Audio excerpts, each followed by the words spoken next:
नमस्कार दोस्तों, पवन वाग एकेडमी में आपका स्वागत है। दोस्तों, मोस्ट इम्पॉर्टेंट क्वेश्चंस में की सीरीज़ का ये पहला पार्ट है जिसके अंदर मैं आपसे डिफरेंस बिटवीन वाले जो क्वेश्चंस है वो शेयर कर रहा हूँ।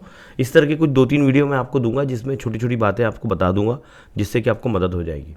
वैसे लाइव पढ़ाना पॉसिबल नहीं है अभी आपके लिए। सबसे पहले मैं चैप्टर ग्रेविटेशन की बात करूँ तो इसके अंदर 2 डिफरेंस बहुत ज़्यादा इंपॉर्टेंट है, that is mass and weight का और जी एंड जी का, ग्रेविटेशनल कांस्टेंट और हमारा जी एक्सेलरेशन ड्यू टू ग्रेविटी।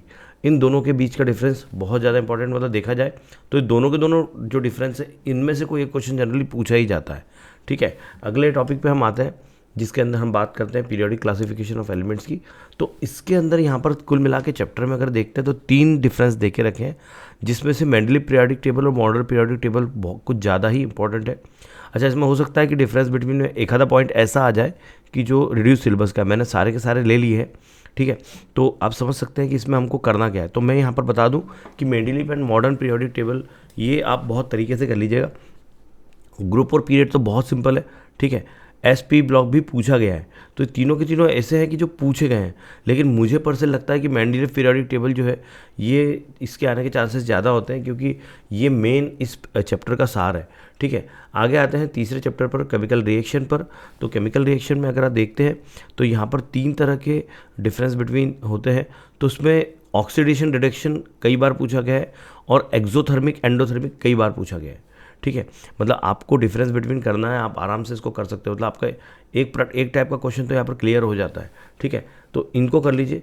आगे बढ़ते हैं इफेक्ट्स ऑफ इलेक्ट्रिक करंट्स पे। तो डायरेक्ट एंड अल्टरनेटिंग करंट कई बार पूछा गया है एंड एसी डीसी जनरेटर भी कई बार पूछा है। लेकिन डायरेक्ट अल्टरनेटिंग यहाँ पर मैं मतलब बताऊँ आपको कि कई बार, मतलब मैं करीब करीब 23 सालों से पढ़ा रहा हूँ। तो इन 23 सालों में मैंने ये डिफरेंस मैंने हर बोर्ड में देखा है।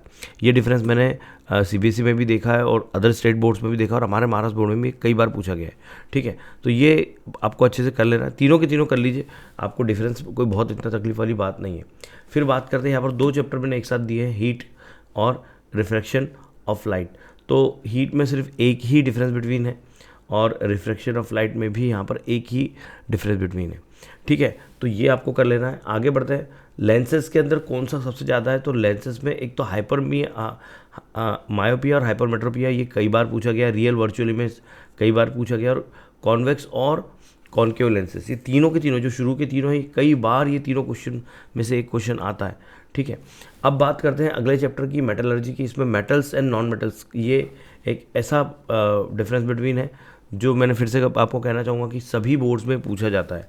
ठीक है, और फिर बात करते हैं कार्बन कंपाउंड्स की, जहाँ सैचुरेटेड अनसैचुरेटेड हाइड्रोकार्बन जो है ये बहुत ज़्यादा इंपॉर्टेंट है। Open chain hydrocarbon, close chain hydrocarbon. ठीक है, ये तीनों। अब मुद्दा आता है कि सर इतने सारे जो चैप्टर्स है इसमें से कौन से चैप्टर से डिफरेंस बिटवीन पूछेंगे। तो मुझे पर्सनल लगता है कि डिफरेंस बिटवीन जो पहला चैप्टर है जिसमें से यहाँ से आने के चांसेस ज़्यादा है, दूसरे चैप्टर से पूछे जा सकते हैं। उसके बाद में ये चौथे चैप्टर से पूछने के चांसेस हैं। उसके बाद में ये जो रिफ्रैक्शन ऑफ लाइट और रिफ्लेक्शन ऑफ लाइट है इसके बीच का डिफरेंस, और लेंस में जो है मायोपिया हाइपरमेट्रोपिया, ये है। और साथ ही में मेटलर्जी में मेटल्स नॉन मेटल, ये जो है ये बहुत ज़्यादा इंपॉर्टेंट है। तो इनको आप तरीके से कर लीजिएगा। Thank you very much for watching. आपको इस तरह का और कुछ वीडियो चाहिए अलग अलग चीज़ों के ऊपर तो मुझे बताइए, मैं इतनी ही मदद कर पाऊँगा। आपको लाइव मेरे लिए आना और लाइव आके पढ़ाना अभी पॉसिबल नहीं है। Thank you very much. देखते रहिए पवन वाग एकेडमी। बहुत बहुत धन्यवाद।